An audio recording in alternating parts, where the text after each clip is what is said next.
We are so grateful to each of you for joining us from your different places. And Mhm. I think, Limor, let's get started because we're going to be hard pressed to keep this to an hour, I think. Absolutely. All right.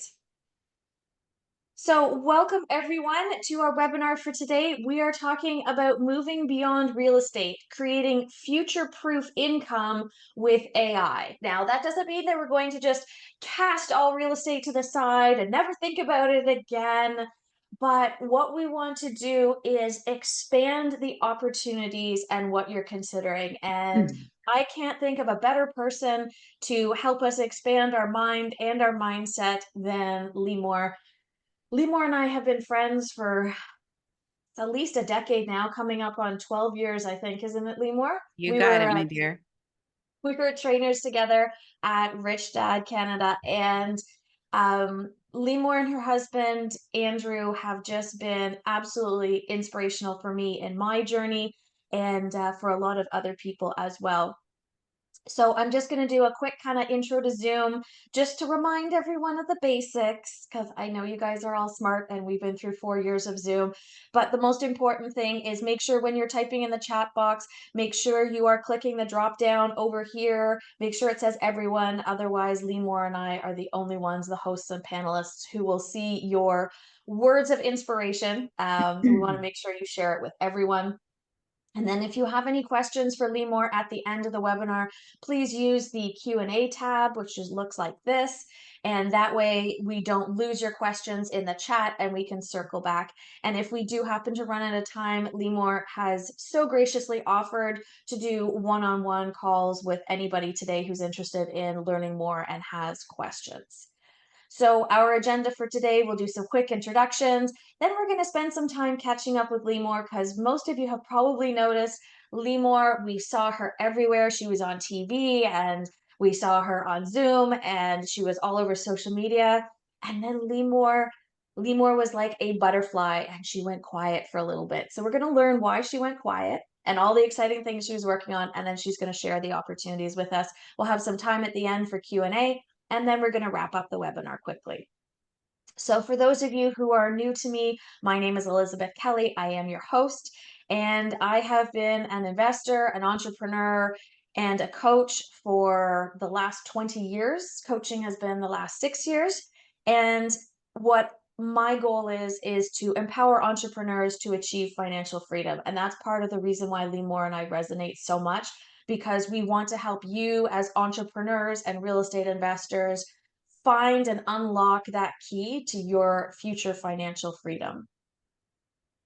Limor, as I had mentioned, is a business success coach and a certified AI specialist. She has a proven track record of empowering entrepreneurs. She is the founder of Absolute Ascent, and she guides clients through business growth and AI integration. The integration of AI into not just my business, but for all the other people that I've introduced her to and spoken with afterwards has been absolutely life changing. Systems and processes are tighter, things happen more quickly, there's less room for error, there's less challenges, and it's just AI is absolutely, if you are not integrating it in your business right now, then you're missing out on an opportunity to be able to step back and be able to create some of that freedom that you're looking for, because you don't have to create financial freedom at the expense of time freedom. Limor is a self-made millionaire as of her early 30s, and she has been featured in BNN, Global News, the Globe and Mail, and Huffington Post. She is a mother of two and a very passionate advocate for AI, using AI to achieve exponential business success. Thank you so much, Limor, for joining us today. Thank you for having me. I'm so pumped for today's conversation and to really be sharing some secret things that have been happening, I guess, as you call me, the butterfly over the last couple of years. Absolutely. And those, if you guys are here, tell me something you have learned or know about Limor. Let's start there and see where everybody's at. When was the last time you heard from Limor? I'm so Good excited that you're question. here today. Or what you've learned from Limor in the past.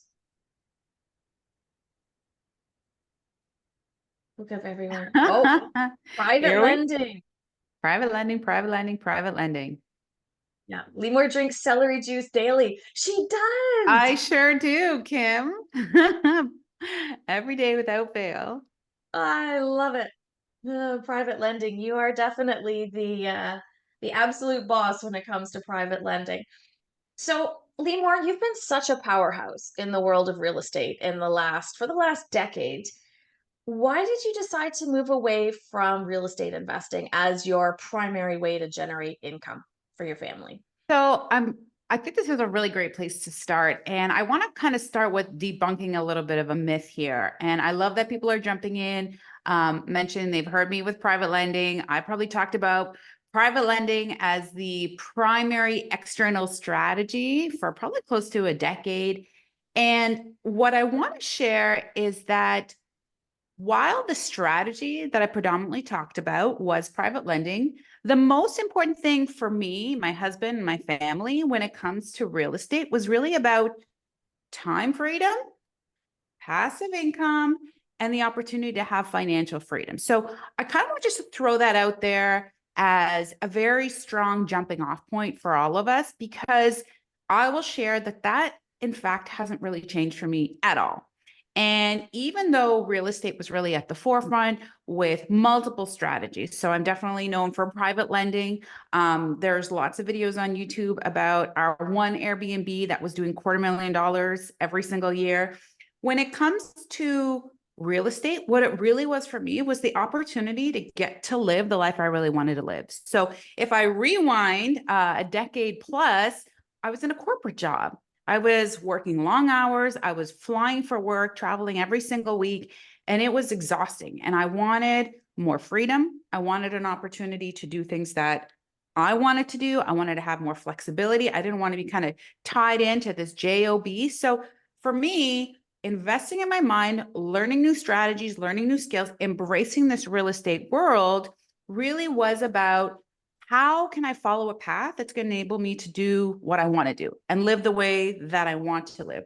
And so during this decade plus where real estate was really, especially externally at the forefront, I was also doing a lot of different things. I was coaching. I actually climbed pretty high up in a network marketing company. Most people don't know that. I haven't really talked about that too much publicly, but really it was about doing the different things that I could do to live that life. And so, you ask about the shift away, and I'm really glad we're having this conversation because guess what?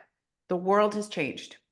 And for many years, for us in real estate, we were kind of going with the tide. We were going with the wind on our back. Appreciation was high, and the rules for tenants were okay. And, we didn't have a lot of things that are happening right now that are actually making it very challenging. If you want to invest in real estate, and again, you start off by saying this is not about throwing it out the window, and that's not all I'm saying, but I want to be very honest with you today, and we've had many conversations, is that interest rates are making it more challenging for us.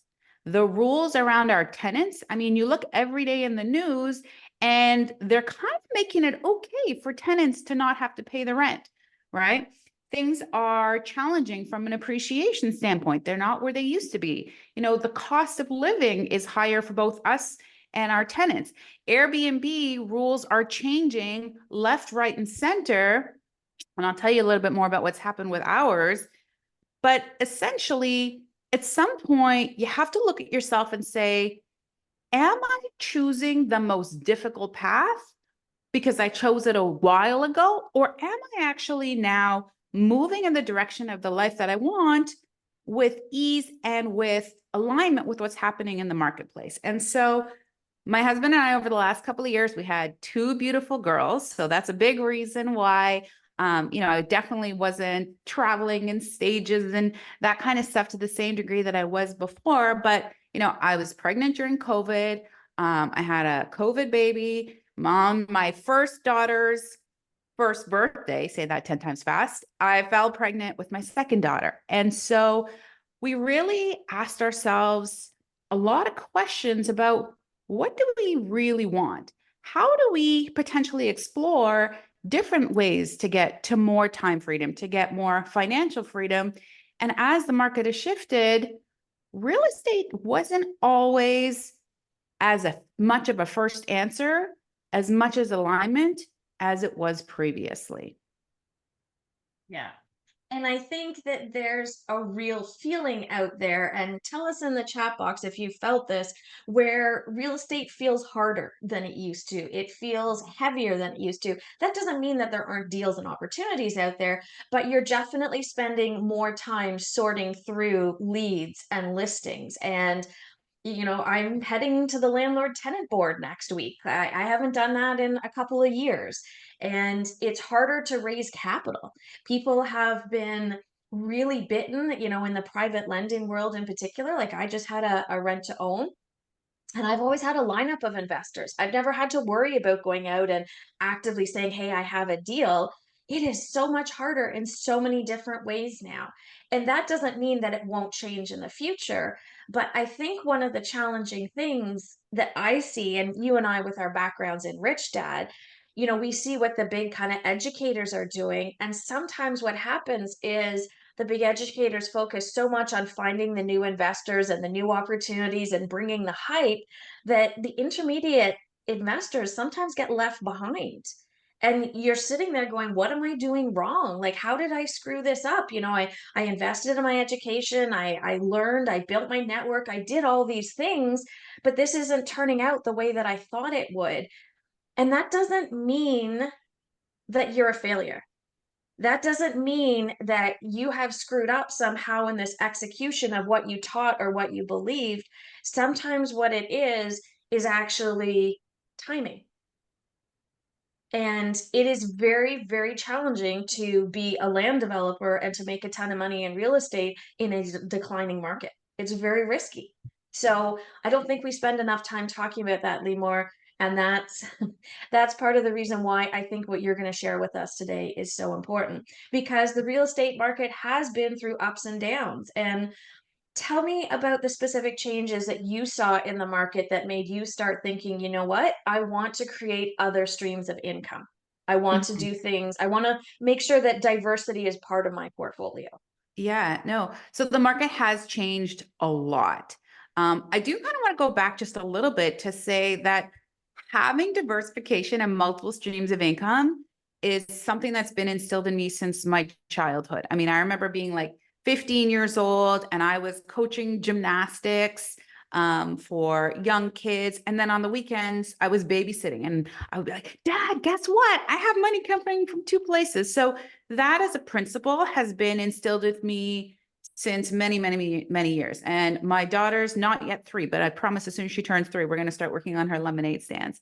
But essentially, having multiple streams of income is about diversification and seeing what can I do. So even in my biggest real estate investment focus, I was doing rent to owns and I was doing private lending and I had buy and hold and we had our Airbnb. And so what I can share with you in my personal experience is that each one of those has run into its own challenges with regards to what was good about that strategy and what's now been more challenging. So, first I'll share with you quickly about our Airbnb. We had this really big property. It slept 16 people.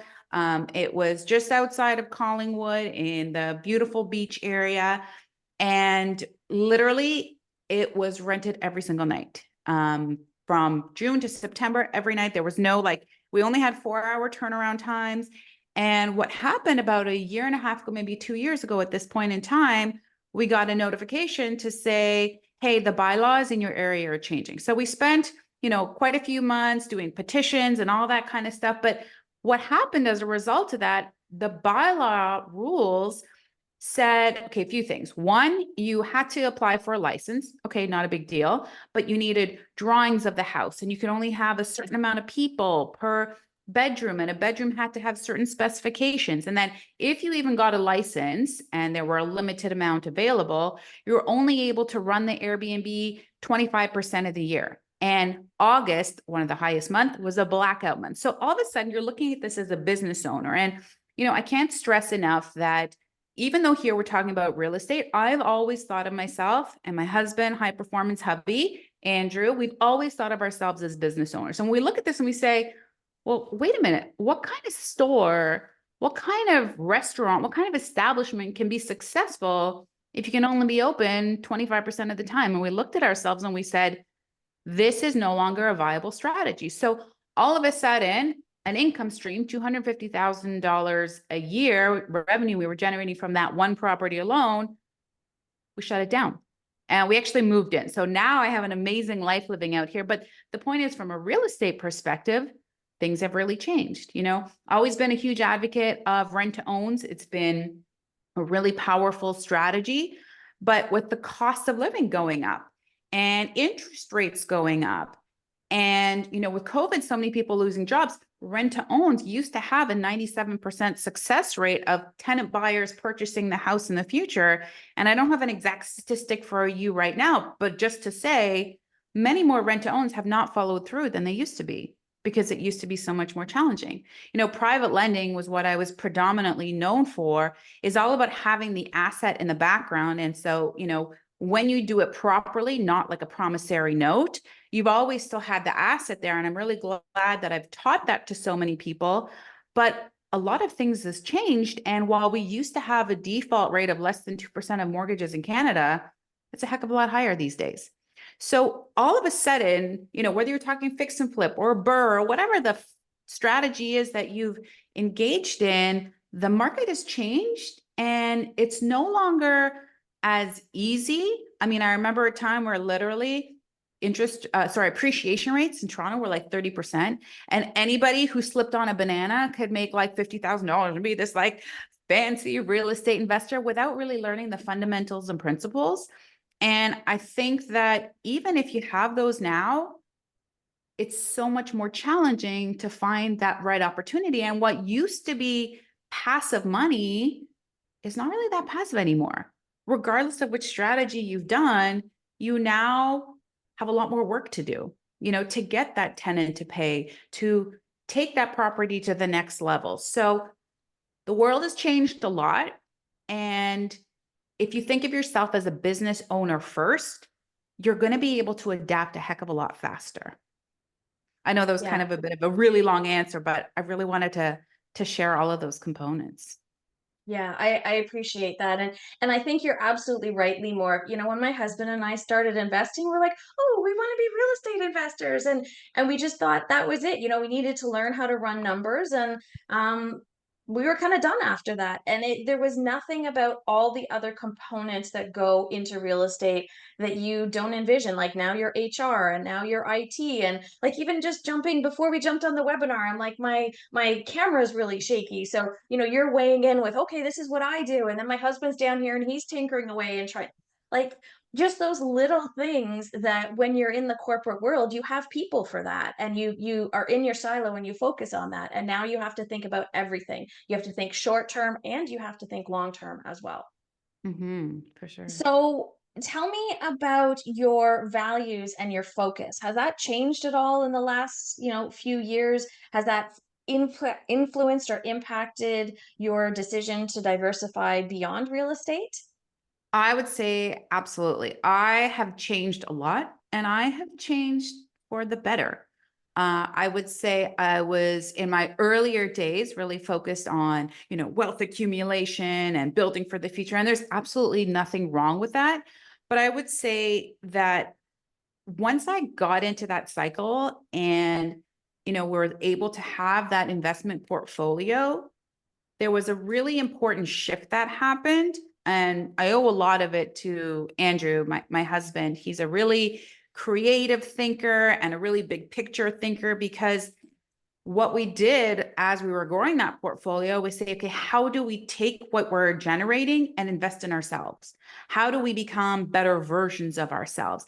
How do I focus more on my health? How do I focus more on my lifestyle? How do I focus more on my body? I mean, I know ladies aren't really supposed to talk about their age too much, but I had my first daughter naturally at 40 and my second one at 42. And my mom tells me I don't look my age. So I don't know. You'll have to get your thoughts. But the point is that it's really about investing in ourselves. And I think sometimes we maybe use the word real estate investor too literally. It's like, okay, I bought a property and I have a tenant. I'm an investor.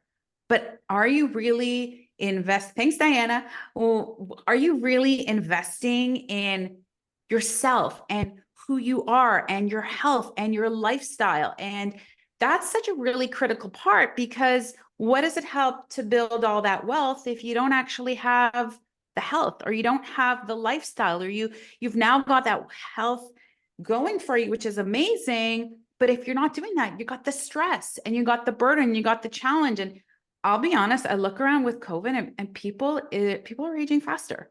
The world, I mean, I'm curious, guys, let me know in the chat box. Give me a little yes, yes, if you feel like life's gotten a little more complicated and a little more stressful. I feel like a lot of things have changed in the world. And so when you ask about values, my values for me are even more prominent than ever before. There you go. Everyone's jumping in that if you just are like, hey, I'm an investor, I bought a house, great. But what are you doing to really invest in you and your life and who you are? And I think that's why it's really important that you and I are talking about what are the things we're really doing behind the scenes to be better versions of ourselves, to move our identities forward, because things are it's a harder world. It's a new world. Yeah. And I think as we age, it is important to start thinking a little bit more about our legacy. Like when I was in my 20s, I was not thinking about my legacy at all. Now I'm going, am I going to leave the world a better place when I'm gone? Like how do I go about doing that? Because it's not just about money. Like some of the people in the chat have been saying, health is important. If you don't have your health, it doesn't matter how much money you have. You can't enjoy any of it. You can't benefit from any of it. Mhm. So the question is, how do we create that financial independence and freedom without sacrificing our health? I think that's probably a really important consideration at this point. For sure, for A sure. It's lot of everyone. people see real estate as like the ultimate investment. Like this is the pinnacle. When you have money, you invest in real estate and then you know you've made it. But you've discovered some limitations to real estate investing. Do you want to share those briefly before we move into the talking Yeah, about what you're up to now? sure. I mean, I'll just say that no matter what, the ultimate investment is always you, Mm, because ups are going to happen and downs are going to happen. And many of us have experienced downs in many areas of our life. It is harder these days. And I can't quite put my finger on it. And I don't know exactly why, but from political to financial to health, everything's just a little bit more challenging these days. And the way to really rise, to conquer, to be better, to find more peace, to have more bliss, to live a great life is for you to be stronger in your mind and in your mm. body, but have that mindset and do the things that successful business owners really do. Have that vision, create that clarity, work on your identity.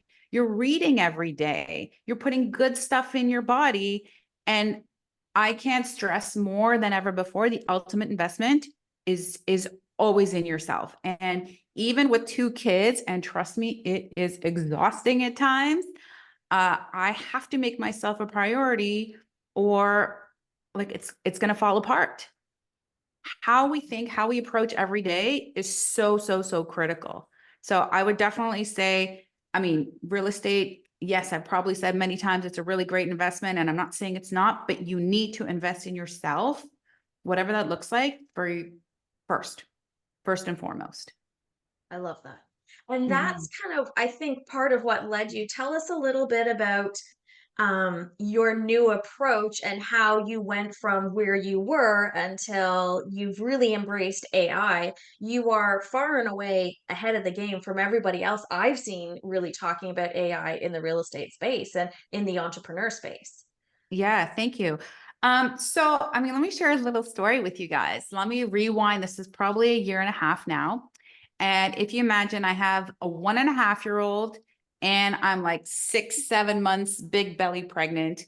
Um, didn't have a good nanny at that time, was like pulling my hair out in the best way possible, loving the little one, not sleeping with the second one on the way. And my husband, who he's always thinking unconventionally. He's always exploring things.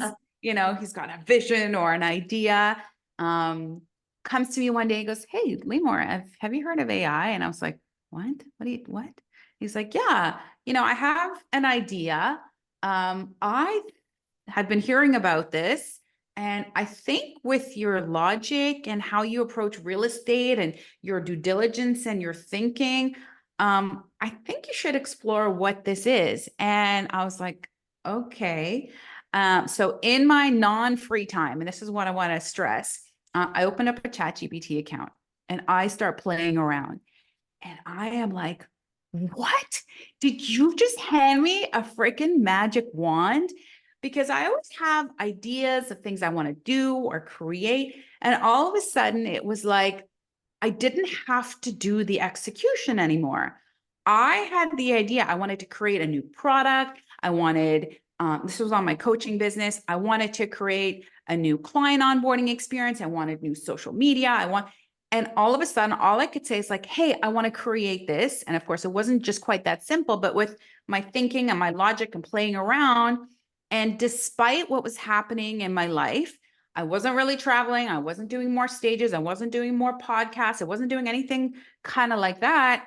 But I was able to, with my mind and the use of AI, actually see a really significant revenue increase in my business. And I was like, whoa, how does this make sense at this point?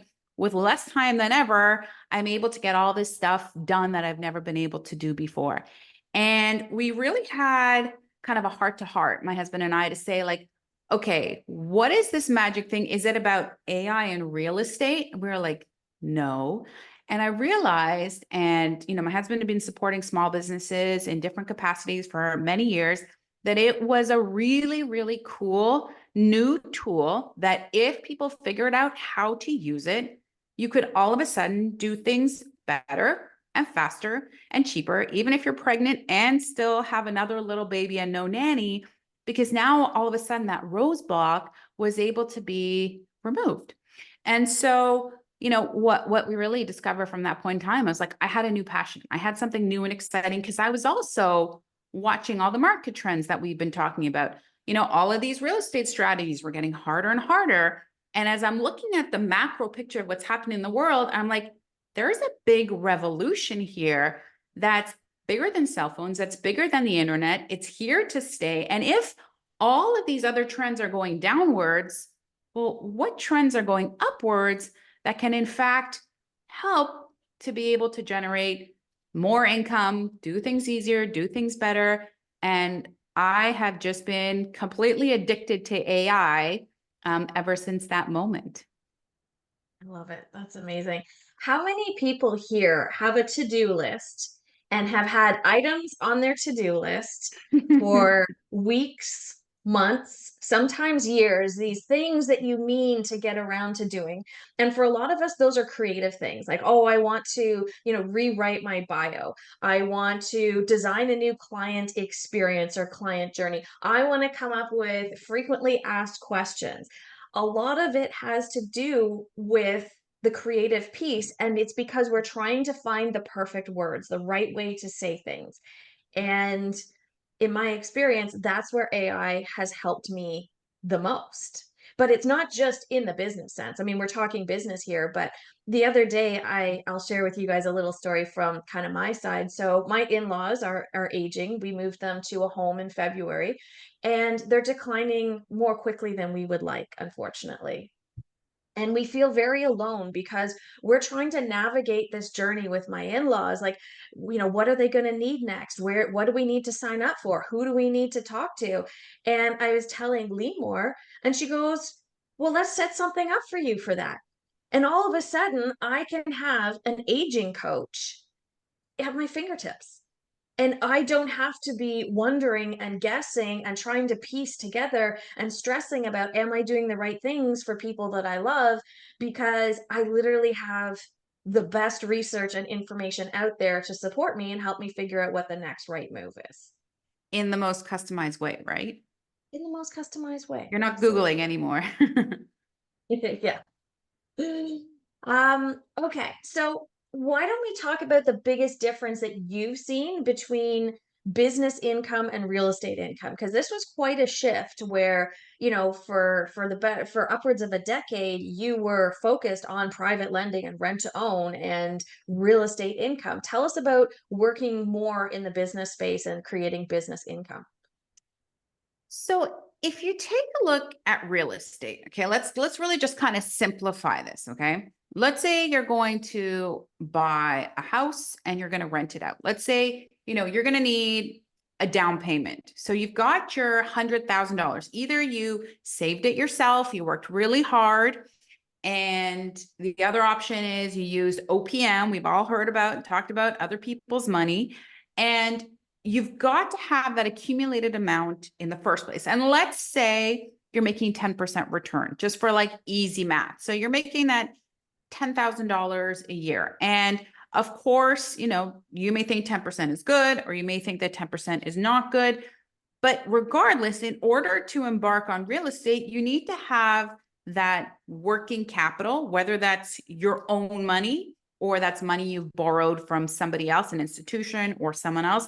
And of course, now we know that the cost of borrowing is a heck of a lot more expensive. So, it's arguable that of that $10,000, six potentially could be what you need to be able to pay in interest. And of course, you need to give that lump sum back to the other individual. And, I'm not going to jump into kind of infinite return and all that kind of good thing, because all of the margins are collapsed these days, right? So again, if you've got that property and now your tenant's not paying, or you can't kick them out, or, you're trying to sell, or you've organized this flip and you found this gem of a deal, but then like the markets drop.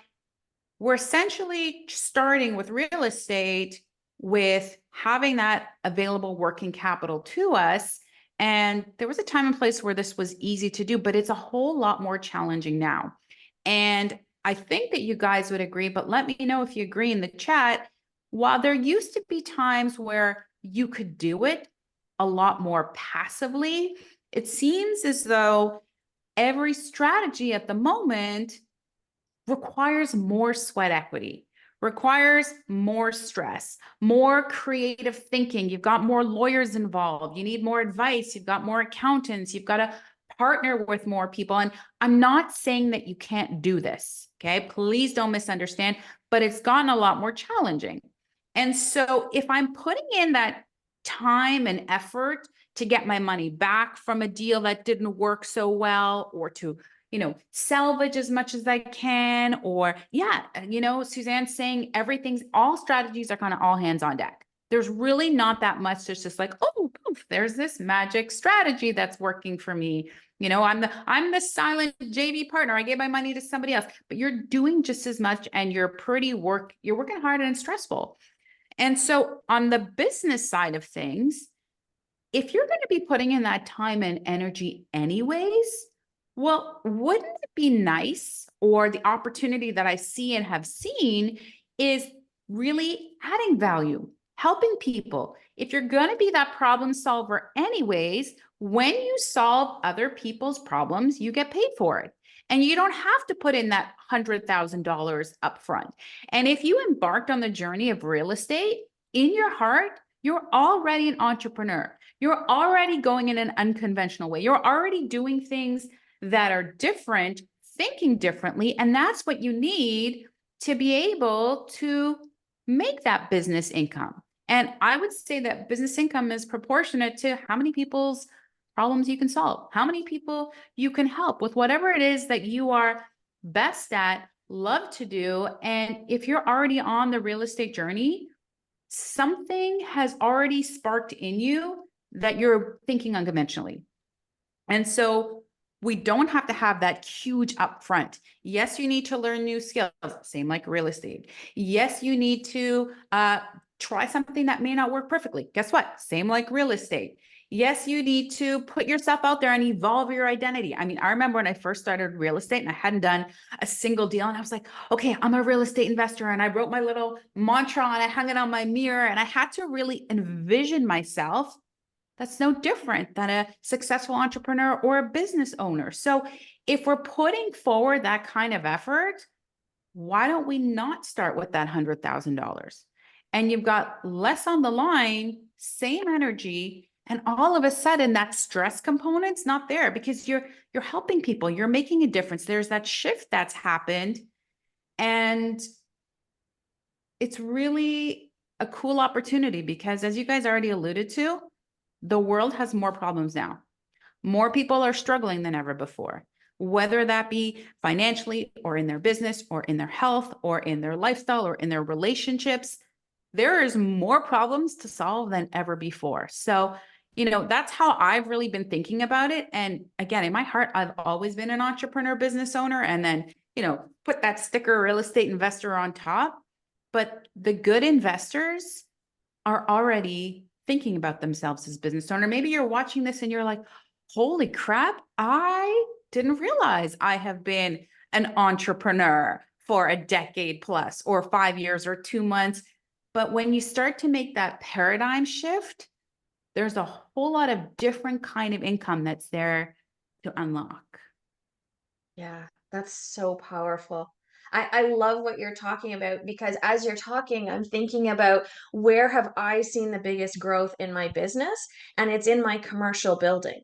And the reason why I've had so much growth in my commercial building is because I get to dictate what's going on. I get to decide how the spaces are used. I get to decide who my clients are, and I can create change within my building through marketing. So I don't have a residential tenancy act that is governing how I mean, I just did in the last month, I've evicted 3 people who have caused issues with other tenants. So I call the OPP and they're evicted that day. Like I have so much more control over my building because I'm running it as a business. And I just don't have the same level of governance that I did. And it gives me the freedom to make more money.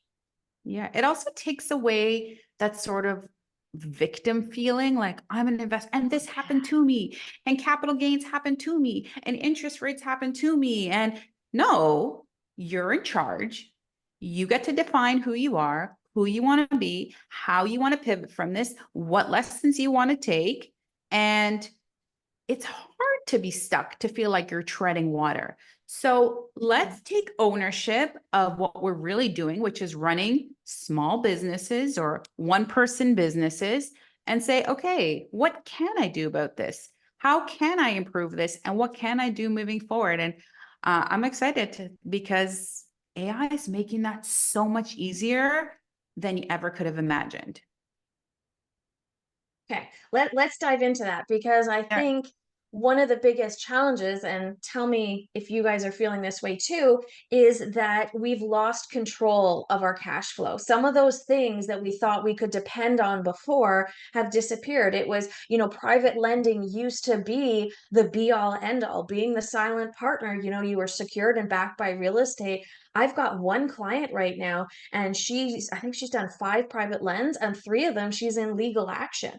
And I mean, that's a terrible feeling to feel like you gave your money to people and you trusted people, and now you might not get your money back. And some people are lending money that is critical. Some people are going to be in very different financial situations if they don't get that money back. So I know there's a lot of people out there, and I can empathize with that, where I'm like, I want control back.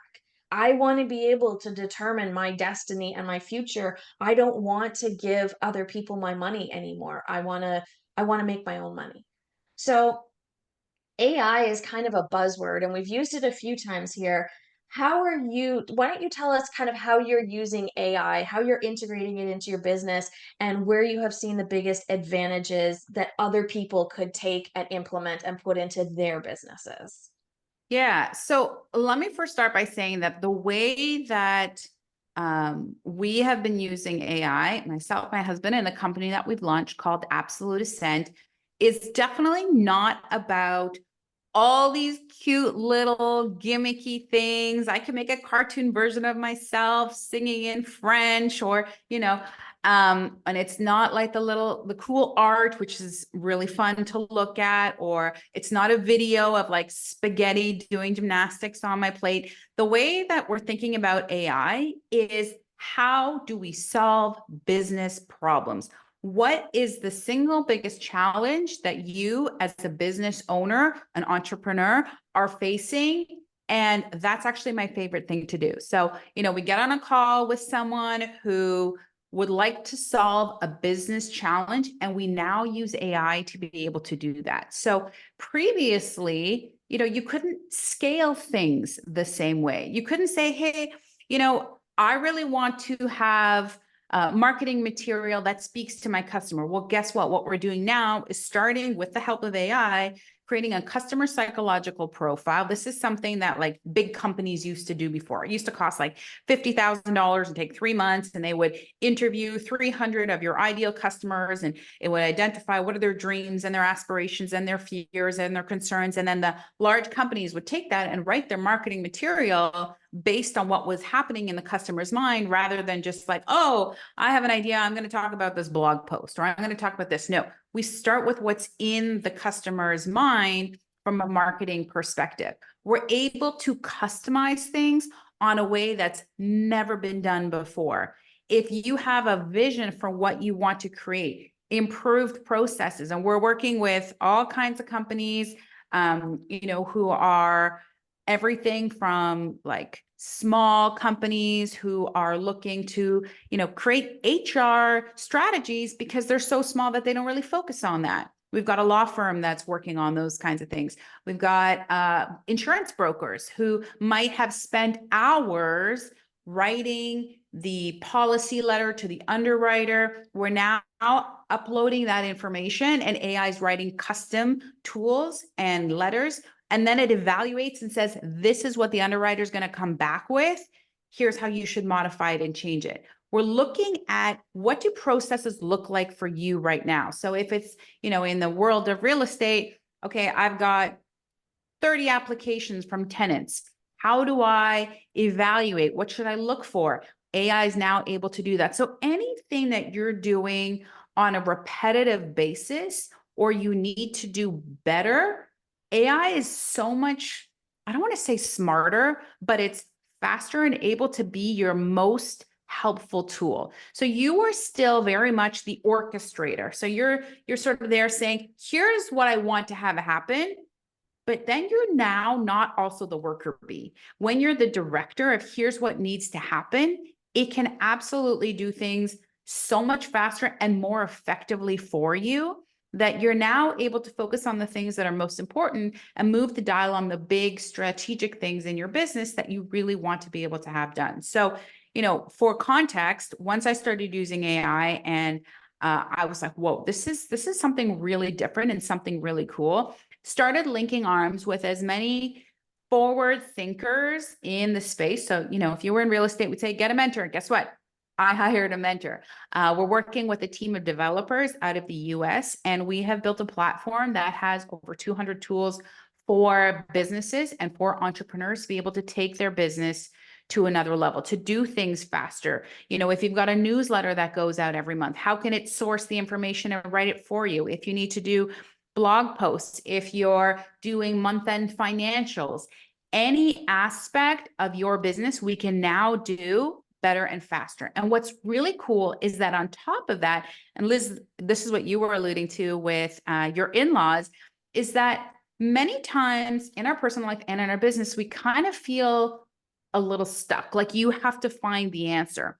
And with AI, we have the opportunity to have at our fingertips, and this is what we offer as some of the tools inside our platform, the opportunity to have Tony Robbins weigh in on how to solve this problem, or John Maxwell weigh in, or Jordan Peterson, or Zig Ziglar, or Simon Sinek, or Brené Brown. Like, we've got access to all of the information that's out there publicly, but it can be customized in a way that it's like, hey, how do I handle this problem with my one person on my team who I think is maybe taking some money out? Or how do I deal with onboarding new people? Or how do I deal, whatever challenge you're having, picking the AI version of the expert who can support you. The same things from a skill perspective. So, I'm going, like Elizabeth said, to the landlord board, and I need to negotiate something. How would you do this successfully? Or what input should I provide? Or what research or what preliminary work? AI can help us with any facet of our business. But the key is that we need to be open-minded to learn and embrace this tool, which is right here on our doorstep. It's not arriving, it has arrived. And our competitors are using it and starting to use it. And if we want to have this time freedom and this financial freedom that we started at the beginning of the hour with, we need to do that by adding value and solving people's problems. But guess what? We have the most amazing tool. And yes, there's some downside to AI. I'm not going to sugarcoat it, but for the purpose of generating income and living the life that you really want to live, it is so powerful if you're open to embracing it. Love that. And help me Whew. understand, Limor. You're that's I mean, I'm passionate, clearly. yeah. Whether it's real estate or something else, I'm a passionate gal here. So what's the difference between ChatGPT, for example? Because that's really the only AI I know. And Yeah. I know some people in here were talking about some different AI tools. Um, what's the difference between that and like the platform that So you have? Like, how does yes, that? ChatGPT is absolutely amazing. And a lot of our tools live on top of ChatGPT, but the challenge is you arrive at ChatGPT and you're still kind of sitting in front of like an empty Word document. And you're limited by your own thinking about which direction you can take it. So, a lot of people are using it for ideation. Can you help me write an email? And that stuff's great. Whatever you're using for, like, kudos to you. And I'm going to challenge you, everyone should be using it every day, even if it's for like the tiniest thing, like, oh, I need to send a text to someone and I have to be friendly, but I'm not really sure how to say it, or you need to be using it all the time. But I would say that the big difference is you're sitting in front of a blank screen and you're not being guided down a path. So all of our tools are structured with a very intentional purpose, with multiple choice, so that you don't actually have to think as much. And I mean that with all the love in my heart. But the human mind gets distracted easily. We forget things quickly. And, if you say, hey, I have this problem, and then it asks you 3 or 4 multiple choice questions, and you're able to say A, no, it's B, actually it's C, then it can spit out a playbook, a checklist, a process, something that you can take and use. And yes, you could go to ChatGPT and say, okay, what does Tony Robbins think about this thing? What's his philosophy? Like, you can start to figure some things out, or you can use a tool that's really going to get you to where you want to go. So there's lots of tools out there. And I would say that if you consider yourself an entrepreneur or a business owner, you need to be thinking of yourself as using these tools for a business to get things done better, faster, and cheaper. That's really cool. When I started my real estate journey, Tim Ferriss's The 4 Hour Work Week was a huge part of, that journey and thinking about how to phase myself out of my job. And it sounds to me like this can make us look really brilliant at work as well, and potentially help us get more done in less time so that we have more time for the other things, like maybe real estate that we wanted to do. Maybe we're finding that we're trapped at our job at our 9 to 5 too much. Yeah, absolutely. I would say if I'd be curious to see if Tim Ferriss were to rewrite his book right now, how that would be structured. But yeah, I mean, of course, I've read and I've got it on my bookshelf, but now we have the ability to have all these little worker bees doing the work for us in a way that really helps us to be more efficient, to be more strategic, to get our time back, to be able to move forward. So, I think that the big thing is that AI, for the most part, for the majority of people, feels like this abstract thing. And even if you're using ChatGPT, it's hard to wrap your head around what's possible for you. How do I use it in my real estate business? How do I use it in my other business? It's sort of like, okay, I have an idea. I'm going to ask ChatGPT, but it's hard to wrap your head around. So, what we usually do, and it's something that I really love, is ask what is your biggest business challenge, and then I'll show you how to use AI to solve that. And we've had companies all the way up to 500 employees be completely floored with how AI is really solving the challenges because we have a new tool that we've never had before. Yeah. And that means that there's going to be new ways to use it and integrate it and all kinds of new support. Yeah. So I just realized what time it was because I could literally Holy spend smokes. Yeah. your brain and asking you questions. So why don't we finish up with, can you tell us about what steps you started taking to actually generate income with AI? Like, how did you make that transition? Yeah. So, I mean, in my real estate world, I looked and said, okay, what is my greatest challenge? What do I need to do? And at the time I was focused more, that I was asking that question, I was thinking more about my coaching business. And I was thinking, okay, hey, AI, I have this product, but I feel like that's too big of a stretch for certain type of clients. I did a customer psychological profile and I said, well, what's in between? And then I had, as a knowledge product, I actually had AI design the entire thing. And then I had to create marketing material. And then I had to create onboarding material. And all I needed to do was plug and play. And of course, a little editing. We never just copy and paste things from AI. But for me in that instance, it was about how do I transition over? How do I start to plug the gaps of what's happening in my business? So, if for you, your business is, I need, I need to ensure that I have better customer retention for whatever the business is. If you're related to real estate or otherwise, well, plugging your scenario in, explaining it, and seeing what that challenge is. And so, if we're thinking as business owners, there's really a few key things. We got to increase our revenue. We have to minimize our expenses. We want to have greater margin. We want to retain our customers. And regardless of what your business is, working on the operations side, the HR, the finance, because we need to do all of those, right? Especially, Elizabeth, you started at the beginning of this saying, you started off as a real estate investor, but then you realize you're an IT person and you were a repair person and you were HR, and the list goes on and on.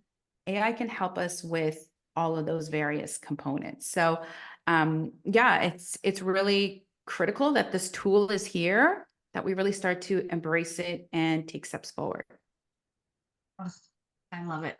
And having you help me integrate AI into my business has been phenomenal too. I mean, the amount of time we spend, even just to host a webinar like this, we would spend, my assistant Mary Beth and I, we'd spend, hours writing copy and trying to find, the right words to help people understand what they were going to get from attending a webinar like this. And it's so much faster and easier. And the better the quality of your input, like AI doesn't function without us. It's not going to replace us, but the better the quality of the input and listening to you and some of the prompts you put in, you can really tell the experience you have, because the quality of what you get out of it in your platform is vastly different than when we just dump the same information into ChatGPT. Yeah, absolutely. So, I mean, what I'd like to put out as an offer for anyone who's sitting here and thinking, you know what, I actually am an entrepreneur. I am a business owner and I do want to progress my business, whether it's as a real estate investor or from today's conversation. Hopefully you've had some insights and downloads, and it's not that you've necessarily got everything mapped out, but maybe you're thinking to yourself, you know what, I can generate other kinds of business income in conjunction with what I'm already doing. So, what I'll put out there is, if you think of yourself as an entrepreneur and a business owner, and you'd like to have a conversation with me one-on-one about what AI looks like for your business, because, you really are putting on that business owner hat, it would be my pleasure to do so. And I know you've got some links. And here we go. Yeah, I see Mary Beth has put it in the chat box. Connect with me on LinkedIn is a great way. That's kind of the platform that I hang out most these days. Feel free to reach out. It would be my absolute pleasure to talk about how AI could play a role for you to be able to move you forward, because we are going through the biggest revolution technology-wise. Like, the world is changing, and you're either on board or you're going to be left behind. That's just the way it is. And, you're not too late. We're still in the early phases, but I would say if you're here and you've been thinking about real estate or you are in real estate, you're already a contrarian thinking in the best way possible. So why not explore this avenue that's going to really help you to jump on the rocket that takes you to the moon? Yeah, I love it. Limor, thank you so much for sharing with us your journey and what you've been through and what you've been thinking. I really appreciate the honesty because I know, like I said at the beginning, there's sort of almost a no man's land where, the intermediate level, the more experienced investors, a lot of us are kind of struggling right now. We're going, what comes next? And we're thinking it's us. But I think what it might be is the universe. I was listening to Mel Robbins the other day, and she said, your triggers are your teachers. And I was like, oh, oh, so I think for a lot of us in the world of real estate, this has been a trigger for us, and this is kind of the opportunity that we needed to kind of get out there and look for what comes next. Again, not abandoning real estate completely, but recognizing that diversity is important, and we want to be able to learn more, to be able to continue to achieve our financial freedom in um, the best way possible. Not the easiest way necessarily, but Yeah. easy is not necessarily a bad thing. For sure. And I really want to thank you for facilitating this conversation. I know you and I have talked about this stuff many times. And, you know, if this was new for you, I just want you to not feel alone because we really need to be evolving. The real estate world is evolving, and just saying, hey, I'm going to keep doing the same thing, and the market's going to correct itself and the interest rate's going to drop, it's not necessarily going to be your magical answer. We got to keep working on ourselves and evolve our identities to move forward. So thank you so much for having me. And I know that there is a part 2 coming up as well. Yes, I'm really excited for that. So I'll just Mhm. quickly go through the last couple of items. Here is where you can find us. Limor and I would absolutely love to chat with you. And a lot of what we've been talking about today is resilience. And it's about becoming, having the vision and the mindset that I'm a business owner, I'm an entrepreneur, and looking for ways to run our business more efficiently, more effectively, AI being one of the really powerful tools at our disposal. If you want to spend some time at an event that is really dedicated to the intermediate level investor and providing you with the support and the guidance and the connections and the networking that you need, then please consider joining us at the Real Estate Resilience Summit. It is 100% online and virtual. It is the weekend of September 28th and 29th. Here is the QR code to go and grab your ticket now. I encourage you to take the VIP path with us because you get all kinds of additional support and guidance. If you are new to my real estate community, you can sign up for YouTube or subscribe on YouTube, and all of my past webinars are there. There is a ton of great information, including Limor talking about private lending from a couple of years ago. The things I love, Limor, is that everything you said is still so viable, and this is just another layer on the cake. And thank you again for joining us today. We will see you back on September 9th, and Limor and I are going to flip the script and we're going to Mhm. talk about the other way. So Limor is going to be interviewing me on my webinar for the first time ever, and we're going to dive a little bit deeper into making that transition from being a real estate investor into seeing yourself as a business owner and an entrepreneur and a visionary. Thank you so much for your time today. We will be sending a recording by the end of the week, so stay tuned for that to come out. And don't forget to make sure September 9th at 12, you're back again with us. Thank you, Limor, for sharing your experience, your gifts, and your wisdom. We're so grateful to you. I hope the rest of you enjoy the rest of your summer. Have a fantastic time. Don't forget to sign up and jump on a call with Limor, and she'll help you figure out, hey, how AI can give you back lots more time. Thank you, Thanks so everyone. much, everyone, for the kind messages. Take care. We'll see y'all again soon. Bye.